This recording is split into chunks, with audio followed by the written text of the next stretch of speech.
네, 이번 주에 있었던 가상자산 이슈 관련해서 가장 굵직한 이슈를 예리한 시선으로 분석해 전달해드리는 이슈 체크입니다. SEC에서 힘먼 연설문을 공개했습니다. 이 지금 사진에 보이는 분이 이 힘먼이라는 분이고요. 전 SEC 이제 위원이었습니다. 위원장은 아니었고요. 네, 근데 이제 힘먼 연설문이 뭔지에 대해서부터 차근차근 살펴보도록 하겠습니다. 그래서 이게 홈페이지에 보면은 이렇게 연설문이 올라와 있고 실제로 메일까지 다 공개가 됐어요. 왜냐하면 연설문을 작성한 다음에 내가 이렇게 연설문을 보낼 것이다 이러면서 초안, 드래프트를 많은 사람들과 공유를 하잖아요. 그래서 이 SEC 위원들이 이거에 대해서 연설문까지 다 미리 초안을 받아본 겁니다. 그러니까 이 힘먼 전 SEC 위원이 자기 마음대로 이야기한 게 아니고 이렇게 SEC의 그런 구성원들과 함께 이 내용을 미리 공유하고 발표를 한 거죠.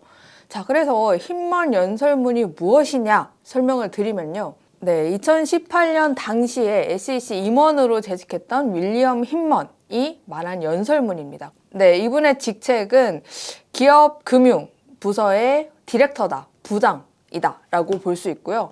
자, 그래서 이 연설문이 리플랩스 그리고 SEC 소송의 스모킹 건이 될 것이다 라고 기대를 했습니다. 스모킹 건은 정말 결정적인 증거, 이 사건에서 핵심이 되겠다라는 자료로 쓰일 수 있다라고 본 건데요. 네, 왜냐하면 이 연설문에 힘먼이 이더리움은 증권이 아니다 라고 이야기한 내용이 담겼다라는 거죠. 그래서 리플랩스는 이 연설문을 공개해야 된다고 계속 주장을 했습니다. 왜냐하면 2018년도에 이더리움이 증권이 아니다 라고 공개석상에서 SEC가 이야기를 했는데 그로부터 얼마 안 있어서 몇 년 뒤에 갑자기 리플은 미등록 증권이다. 네, 이러면서 리플랩스를 SEC가 제소를 했습니다. 미등록 증권을 발행한 혐의다.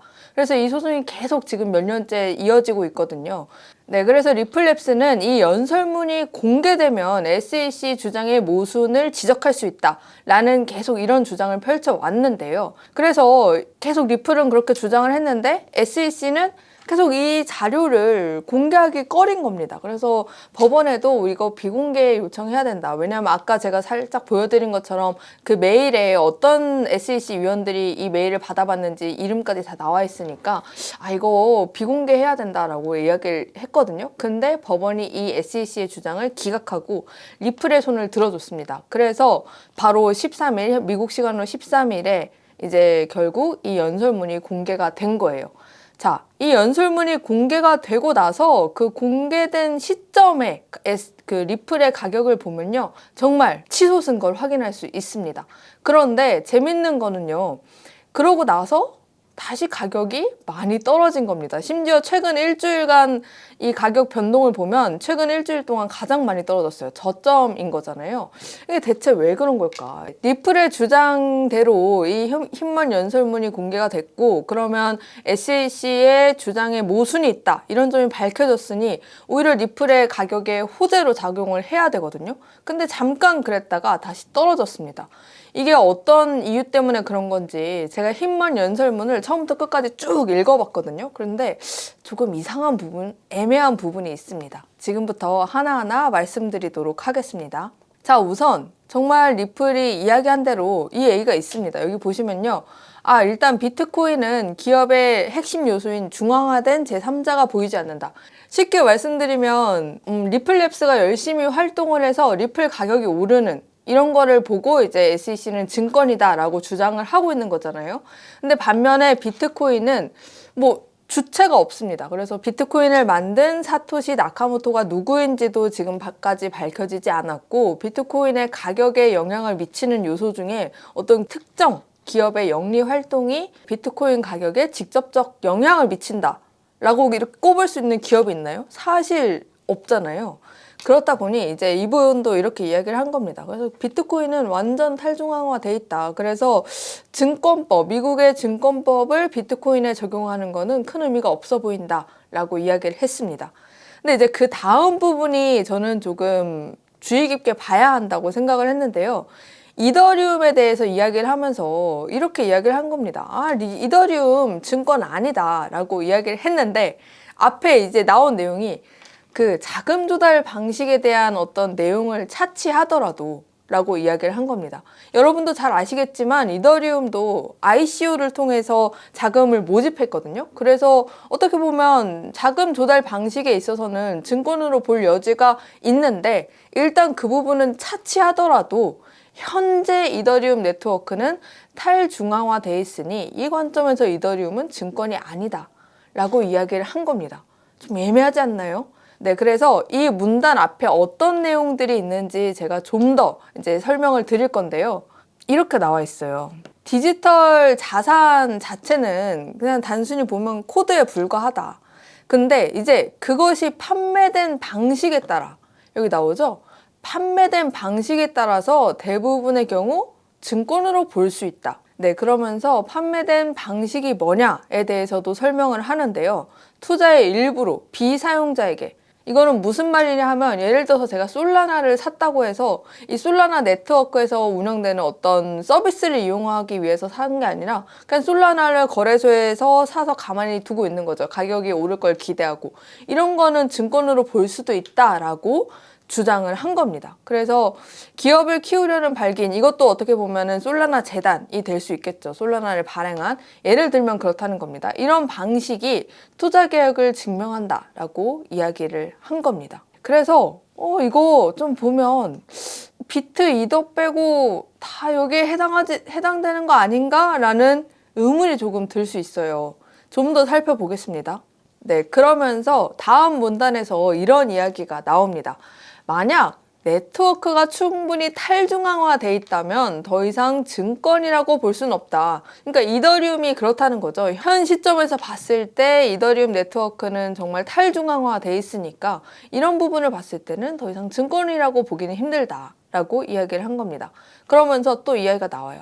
구매자가 더 이상 개인 또는 그룹이 필수적 관리 또는 기업가적 노력을 할 것이라 기대하지 않는 상황. 쉽게 말씀드리면요. 제가 자꾸 솔라나 예시를 드는데 이것도 뒤에 나오겠지만 지금 SEC가 솔라나도 증권이라고 주장을 하고 있거든요. 그래서 제가 예시를 드는 겁니다.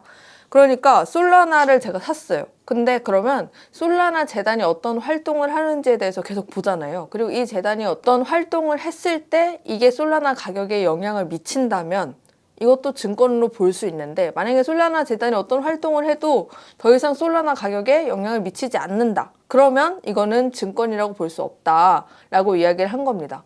근데 예를 들어서 이번에 SEC가 솔라나도 그렇고 뭐 폴리곤도 이야기를 했잖아요. 그러면 폴리곤도 마찬가지로 제가 폴리곤 코인을 샀습니다. 근데 폴리곤 재단이 막 열심히 활동을 해서 우리나라 기업들과 게임사들하고 막 협력을 했어요. 그래서 이 게임사들이 폴리곤 네트워크 쓰겠다라고 이야기를 하고, 그리고 이 행동을 하는 주체가 있을 거 아닙니까? 한국에도 폴리곤을 담당하시는 그 직책을 갖고 계신 분이 있거든요. 그래서 이분이 계속 대외 협력을 하면서 국내 게임사들하고 계속 협력 관계를 맺고 있습니다. 그래서 찾아보시면 굉장히 다양한 파트너십을 맺고 있다는 점을 확인할 수 있는데요. 그러면 폴리곤 홀더 입장에서는 이 폴리곤 재단의 어떤 활동을 통해서 폴리곤 가격이 오른다고 기대할 수 있잖아요.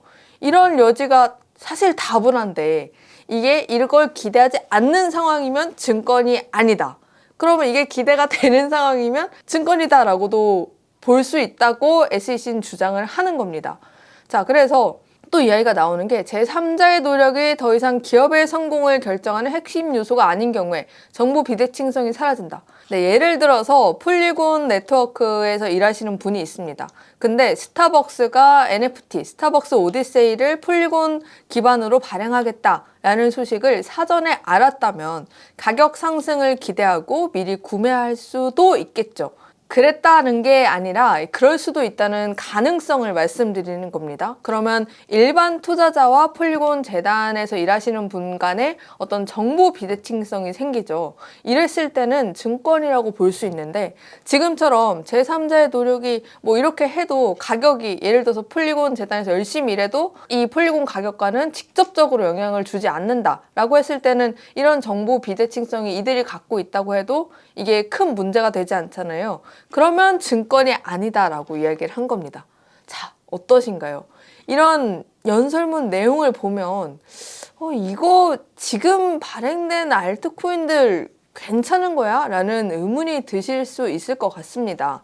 그래서 여기서 또 나오는 게 네트워크가 탈중앙화 된다면 뭐 발행자 그리고 기업인 뭐 예를 들어서 국내에서도 네이버의 자회사죠. 네이버 라인이 핀시아 재단이라는 걸 만들었습니다. 핀시아 재단은 아부다비에 있어요. 그리고 여기는 비영리 법인이다 라고 이야기를 하고 핀시아 코인, 핀시아 토큰이죠. 이걸 다 핀시아 재단에서 관리를 하는데 이 핀시아 블록체인 네트워크를 활용해서 어떤 기업들과 협력을 하고 사업을 하는 건 또 라인넥스트 쪽에서 담당을 하고 있습니다. 이러니까 여기서 말하는 것처럼 기업인 그리고 이 토큰을 발행한 핀시아 재단 이게 구분돼 있잖아요.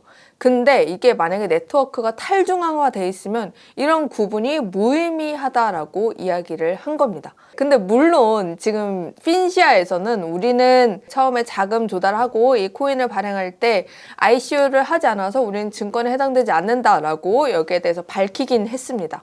자, 이렇게 제가 지금까지 힘먼 연설문에 대해서 중요한 부분, 제가 봤을 때 좀 이 부분은 짚고 넘어가야 한다라는 부분에 대해서 설명을 드렸는데요. 종합해 보면 이런 이슈가 있을 수 있습니다. 제가 의문이 들었던 부분은 이 포인트인데요. 자, 네트워크가 완전히 탈중앙화돼 있다. 이걸 어떻게 판별할 수 있을까요? 뭐 노드 수가 몇 개 이상이면 탈중앙화가 돼 있다라고 봐야 하는 건지 이 굉장히 애매모호한 워딩입니다. 그 부분이 있고요. 그 다음에 제3자의 노력이 가격에 영향을 미치지 않는다고 볼 수 있는 상황이 있을까? 저는 지금 딱 그려지지 않거든요. 사실 비트코인을 제외하고는. 사실 저는 이더리움에 대해서도 의문이 있긴 합니다. 이 부분은 제가 법률 전문가가 아니기 때문에 이건 어디까지나 저의 의견인데요. 네, 예를 들어서 이더리움이 샤펠러 업그레이드를 한다. 라고 했을 때 이런 이더리움 재단에서 관련 소식을 굉장히 열심히 전달을 합니다. 이게 이더리움 가격에 영향을 미치지 않나요? 그래서 이게 과연 제3자의 노력이 가격에 영향을 미치지 않는다라고 명백하게 볼 수 있는 상황이 존재하는지, 그럼 이더리움은 왜 또 증권이 아니라고 본 건지, 이 연설문 자체가 굉장히 명료하다기보다는 오히려 좀 더 해석의 여지가 많아졌고 각각의 코인들에 대해서 하나하나 따져봐야겠다라는 그런 생각이 조금 들었습니다. 예를 들면 이런 거죠. 지금은 맞고 그때는 틀리다. 그 당시에 이제 힘먼이 연설을 했었던 2018년도에는 마찬가지로 비트 이더 말고도 다양한 알트코인이 있었습니다. 근데 그때는 이 부분에 대해서 명확하게 이야기를 하지 않았는데 지금은 많은 알트코인들을 증권이라고 주장하면서 SEC가 강하게 제재를 하고 있는 형국입니다. 그러니까 지금은 증권이 맞고 그때는 아니다? 라고 이야기를 할 수 있는 건가? 라는 생각도 들죠. 그래서 잘 아시겠지만 최근에 SEC가 바이낸스 그리고 코인베이스를 증권법 관련 혐의로 제소를 하면서 그 소장에 이 코인들은 증권이다 라고 쭉 열거를 했습니다. 네, 보시면 이렇게 이 목록이 있고 가상자산 19종을 이거 다 증권이다 라고 이야기를 한 겁니다. 네, 그래서 아까 제가 예시로 들었던 솔라나나 폴리곤 재단에서는 우리는 증권이 아니다 라고 강력하게 반박을 하고 있습니다. 핀시아도 여기에 포함은 안 됐지만 이거 핀시아도 증권에 해당되는 거 아니야? 이러면서 투자자들 사이에 불안감이 고조되자 바로 우리 해당되지 않는다 라고 입장을 밝히기도 했죠. 네, 지금까지 힘먼 연설문을 예리한 시선으로 분석해 봤습니다. 연설문이 공개되면 SEC의 증권성 판단 기준이 명확해질 것이라는 시장의 기대와는 달리 조금 더 모호해진 부분이 있는데요. 네, 이 부분이 가상자산 시장에 미칠 영향도 상당한 만큼 앞으로도 주의 깊게 이 이슈를 살펴봐야 할 것으로 보입니다. 네, 디센터 도예리 기자였습니다. 감사합니다.